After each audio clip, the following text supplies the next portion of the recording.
Chers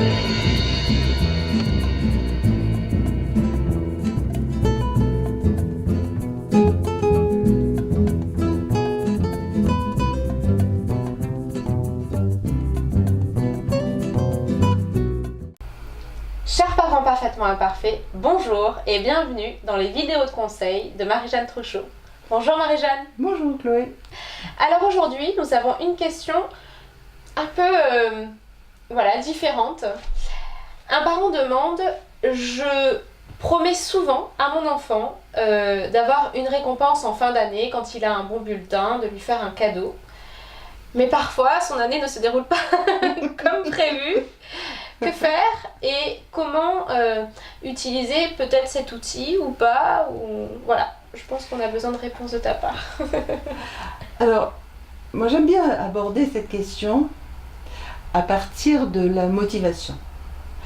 Et j'aime bien faire référence à la théorie de Porter et Lawler, qui ont, je vais la raconter à ma manière, Bien sûr. Qui disent que quelqu'un va être motivé à condition d'avoir préalablement répondu oui à 3 questions. Ces 3 questions, la première c'est: suis-je capable d'effectuer l'action que l'on me demande? Alors, je donne l'exemple.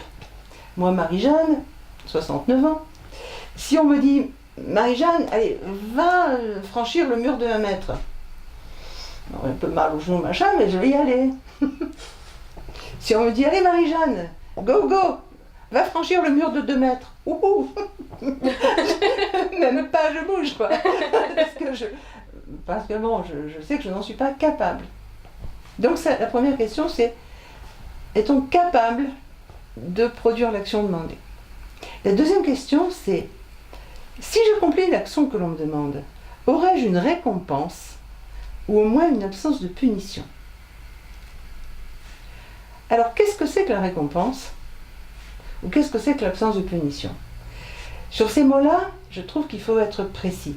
Est-ce que c'est la carotte, tu auras ça, tu auras un jouet, tu auras une poupée, tu auras ou je t'enlève ton portable, ou je t'enlève... Bon. Pour moi, la récompense et la punition, c'est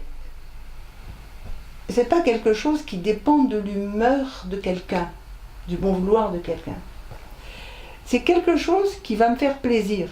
Par exemple, si de l'autre côté du mur de 2 mètres, il y a un prince charmant... Tu y réfléchis aux 2 mètres? Peut-être réfléchir à la manière de trouver une négociation, une échelle, ou quelqu'un qui va pouvoir m'aider, ou je ne sais trop quoi, pour franchir ce mur de 2 mètres, tout de même. Parce que c'est moi qui trouve quelque chose qui m'intéresse, et c'est pas quelqu'un qui me promet quelque chose censé m'intéresser, même si ça m'intéresse. Quant à l'absence de punition, si du même côté du mur que moi, il y a un Rottweiler, il est probable que je vais aussi essayer de trouver une manière de me débrouiller avec ce mur qui m'embête. Mais ce n'est pas la récompense et la punition dans le sens classique, dans le sens habituel où on entend ces mots-là, récompense et punition. Donc, première question, en suis-je capable? Deuxième question, aurais-je une récompense ou une absence de punition? Et troisième question, est-ce que si j'accomplis l'action que l'on me demande, ça a un sens, une valeur pour moi? Et je dis, si derrière le mur, il y a des gamins qu'on est en train d'assassiner, je ne sais pas comment, mais le mur, je vais le franchir. Parce que pour moi, là, c'est vraiment ce que j'ai là, et je vais aller le franchir. Je ne sais pas comment.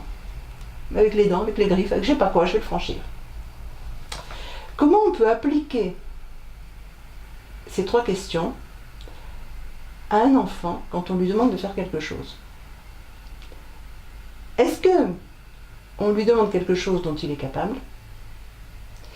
Est-ce que ça va correspondre à quelque chose où il aura plaisir à le faire ou un déplaisir à ne pas le faire, mais pas par rapport à tu seras récompensé ou puni, mais par rapport à quelque chose où il éprouvera une satisfaction ou pas.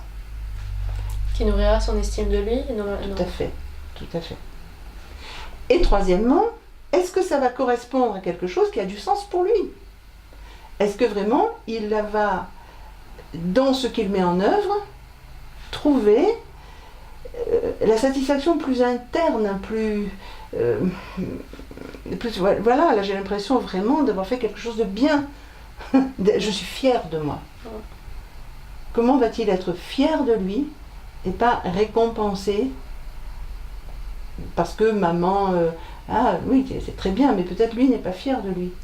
Et c'est comme ça des fois qu'on fabrique des enfants et des futurs adultes qui vont faire pour l'autre, mais pas pour eux.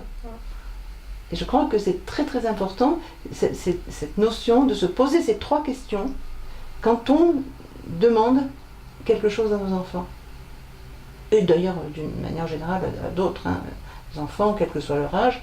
Voilà, les questions, je les répète. Suis-je capable? Aurais-je cette notion de récompense ou d'absence de punition avec la définition que j'en donne? Et est-ce que ça a du sens? Ok. Voilà. Merci beaucoup Marie-Jeanne. Alors, chers parents parfaitement imparfaits, pensez à prendre du recul lorsque vous essayez de demander quelque chose à votre enfant. À très bientôt. À très bientôt Marie-Jeanne. À très bientôt.